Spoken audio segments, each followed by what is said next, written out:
Hello students, मैं हूं Zubair Saifi and I welcome you to my YouTube channel Auditor Institute of English. So William Wordsworth के previous year में जो questions पूछे गए हैं उनको इकट्ठा कर कर आपके लिए एक सीरीज बनाई गई है। ये उस सीरीज की 5th वीडियो है। इससे पहले की 4 वीडियोस अगर आपने नहीं देखी हैं तो आप ऊपर आई बटन पर क्लिक कर कर उन वीडियोस को देख सकते हैं। नीचे डिस्क्रिप्शन बॉक्स में भी लिंक है। बड़ी इंपॉर्टेंट वीडियो है और काफ़ी अच्छे अच्छे क्वेश्चंस आज की वीडियो में आपको मिलेंगे। तो चैनल को सब्सक्राइब कर लें और इसे शेयर ज़रूर करिएगा अपने बाकी फ्रेंड्स के साथ, ताकि ये वीडियोस काफ़ी सारे स्टूडेंट्स का भला कर सके।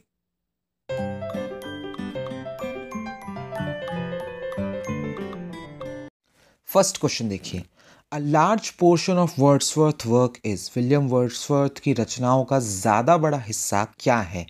इंस्पायर्ड, पायरेटेड, अनइंस्पायर्ड या नन ऑफ द अबव। अभी पिछले ही लेक्चर में यानी लेक्चर नंबर 4 में आपने पढ़ा था कि जे लॉन्ग की एक टिप्पणी थी कि इंस्पायर नहीं करता है विलियम वर्ड्सवर्थ के जो रचनाएं हैं ज़्यादा।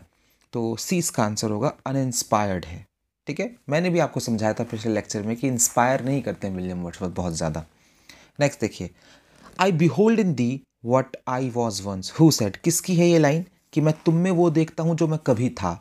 हर कोई पहचान जाएगा जिसने टिंटन एबी पढ़ी हो।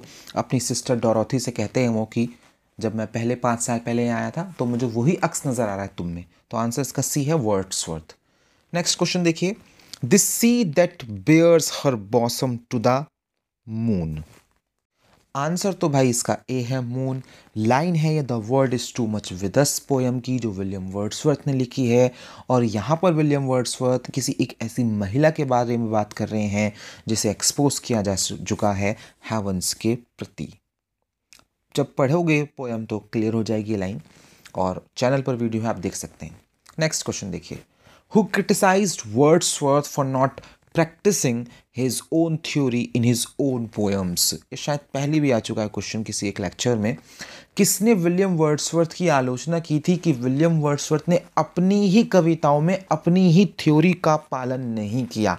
फिर से वही बात बताऊंगा कि विलियम वर्ड्सवर्थ अपने अंतिम समय में भटक गए थे रास्तों से, ठीक है, और कुछ ऐसा लिखने की कोशिश कर रहे थे जिसमें ये माहिर नहीं थे।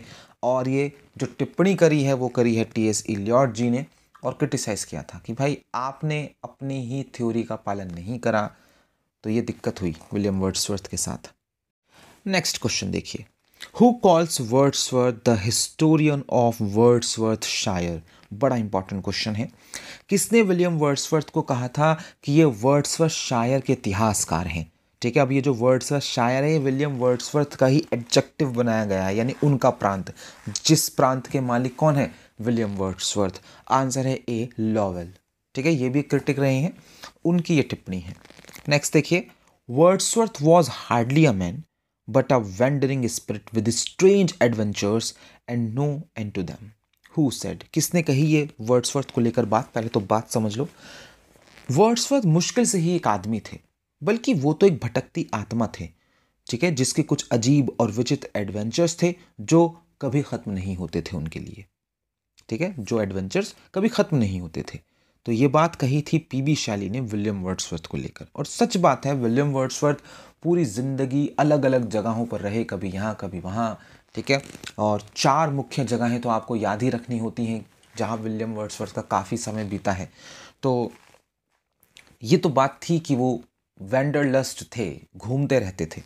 नेक्स्ट क्वेश्चन देखिए, the charge of triviality can be brought against the work of. Answer है ए, वर्ड्सवर्थ। तो एक बात मैं पिछले कई लेक्चर से आपको ये बता रहा हूँ कि विलियम वर्ड्सवर्थ जो हैं वो तुच्छता पर लिखते हैं, ट्राइवियलिटी पर लिखते हैं, एक ऐसे टॉपिक पर लिखते हैं जो बहुत तुच्छ माना जाता है, लेकिन उस पर बड़ा गहरा लिख जाते हैं, है ना। तो वही सवाल है कि कौन लिखता है, ठीक है, द चार्ज ऑफ ट्राइवियलिटी, ठीक है, किसकी रचनाओं में नज़र आती है आपको? तो आंसर है इसका A, William Wordsworth. Next question सुनिएगा, we are laid sleep in body and become a living soul, where do these lines appear. कहाँ पर आती हैं ये लाइनें, आपको बतानी है। आंसर है इसका सी, टिंटन एबी की ये लाइनें हैं।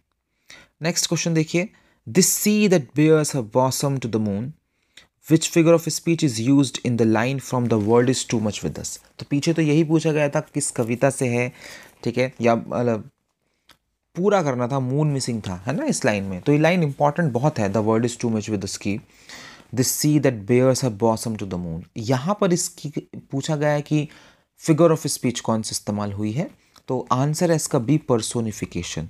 This sea that bares her bosom to the moon, समुंदर को क्वालिटी दी जा रही है इंसानों की, सीना बताया जा रहा है उसका, जो वो मतलब छू रही है, ठीक है, चांद को दिखा रही है, एक्सपोज कर रही है चांद की रोशनी में।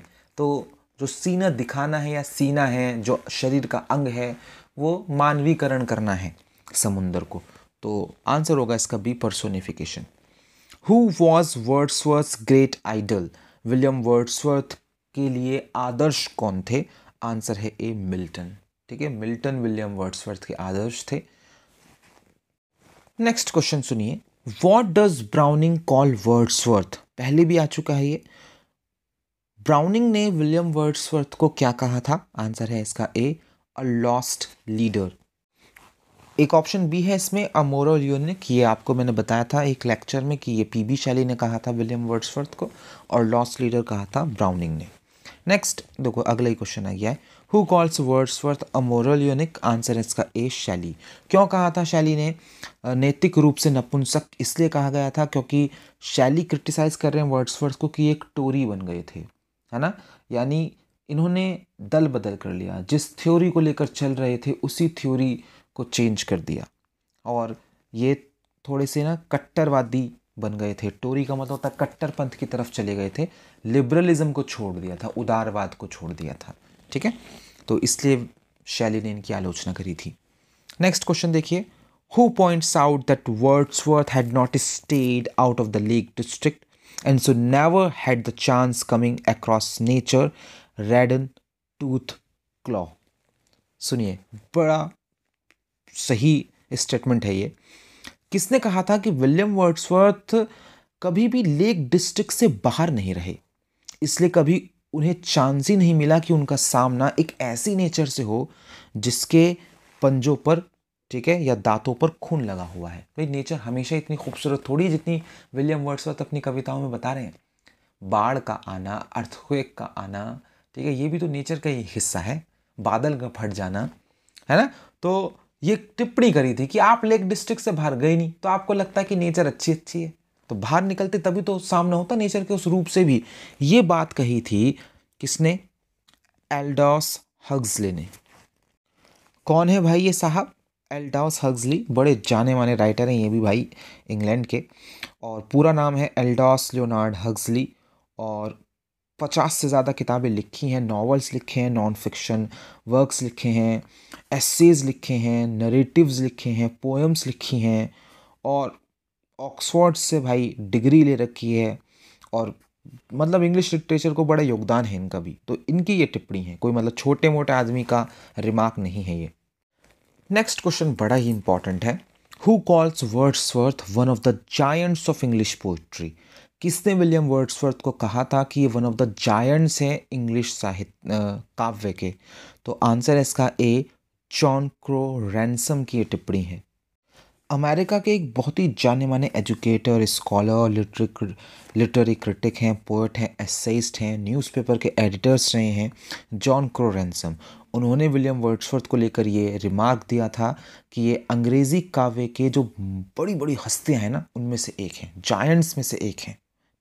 नेक्स्ट क्वेश्चन है, who calls Wordsworth a mountain the most massive in that Lofty range which is called the romantic revival. ये भी बड़ा इंपॉर्टेंट क्वेश्चन है भाई। आंसर तो इसका है डी, जेसी स्मिथ। तो जेसी स्मिथ ने विलियम वर्ड्सवर्थ को कहा था कि विलियम वर्ड्सवर्थ एक पर्वत हैं, ठीक है, सबसे बड़े पर्वत, खासतौर से इस लॉफ्टी रेंज के, यानी जिन्होंने बहुत सारे शब्दों का इस्तेमाल किया है, और हम इन्हें कह सकते हैं रोमांटिक रिवाइवल। उस रेंज को क्या बोलते हैं, रोमांटिक रिवाइवल, यानी रोमांटिक रिवाइवल जो भी रोमांटिसिज्म को उबार रहे थे, उसमें जो भी ज़्यादा शब्दों का इस्तेमाल करता था, वजनदार लिखता था, उसमें सबसे बड़ा माउंटेन उस रेंज का, उस श्रृंखला का विलियम वर्ड्सवर्थ है। ठीक है, तो जेसी स्मिथ की ये रिमार्क है। नेक्स्ट क्वेश्चन सुनिएगा, Who calls Wordsworth one of the chief glories of English poetry? किसने विलियम वर्ड्सवर्थ को कहा था कि ये अंग्रेजी काव्य के जो मुख्य ग्लोरीज हैं, जिन्होंने चमकाया है अंग्रेजी काव्य को, उनमें से एक हैं? आंसर है इसका ए, आर्नोल्ड की ये टिप्पणी है, उनका रिमार्क है विलियम वर्ड्सवर्थ को लेकर। नेक्स्ट क्वेश्चन देखिए, Proteus is Greek sea god who can assume different shapes. The other Greek sea god is Triton, who rises with his conch, which he blows in order to calm the waves. Where do these two gods appear in Wordsworth? पहले आ चुका है ये question, अलग तरह से आया था पिछले कुछ लेक्चर्स में, या तो शायद लेक्चर 1 में था या 2 में था। प्रोटियस एक ग्रीक सी गॉड है जो किसी भी तरह का आकार ले सकते हैं। एक दूसरे सी गॉड भी हैं ट्रिटॉन, जो अपने शंख को बजाएंगे और जो तूफानी लहरें हैं समुंदर की, उनको शांत कर देंगे। कहाँ पर आ रहे हैं ये दो गॉड्स के नाम विलियम वर्ड्सवर्थ की रचनाओं में? आंसर है A, the world is too much with us में। ठीक है, नेक्स्ट है the sea that bares her bosom to the moon, the lines is in, ये भी रिपीटेड हो रहा है। आंसर है इसका A, the world is too much with us. Next question देखिए, Wordsworth settled down with his sister Dorothy and Coleridge at Alfoxden, but for the last 50 years of his life lived first at Dove Cottage, Grasmere, and finally at, answer है ए, ridley mount. मैंने कहा था पिछले lecture में, बताया था आपको कि विलियम वर्ड्सवर्थ एक वेंडरलस्ट रहे हैं, अलग अलग जगहों पर रहे, और 4 जगहें तो बड़ी फेमस हैं। तो एक तो इनका जो जहाँ जन्म हुआ है उस प्रांत का नाम, ठीक है, वो आपको याद रखना होता है, कम्बरलैंड, है ना। और देखो यहाँ पर अब क्वेश्चन समझते हैं। विलियम वर्ड्सवर्थ अपनी बहन डोरोथी और इनके जो दोस्त थे एसटी कॉलरिज, उनके साथ आल्फॉक्सडन नाम की एक जगह पर सेटल हो गए। ठीक है, but for the last 50 years of his life lived first at Dove Cottage, लेकिन अपने जो अंतिम 50 साल का जीवन है उन्होंने उसमें पहला समय तो डव कॉटेज ग्रासमेयर नाम की जगह पर बिताया। उसके बाद वो फाइनली एक जगह पर रहे जाकर, और उसका नाम था रेडल माउंट।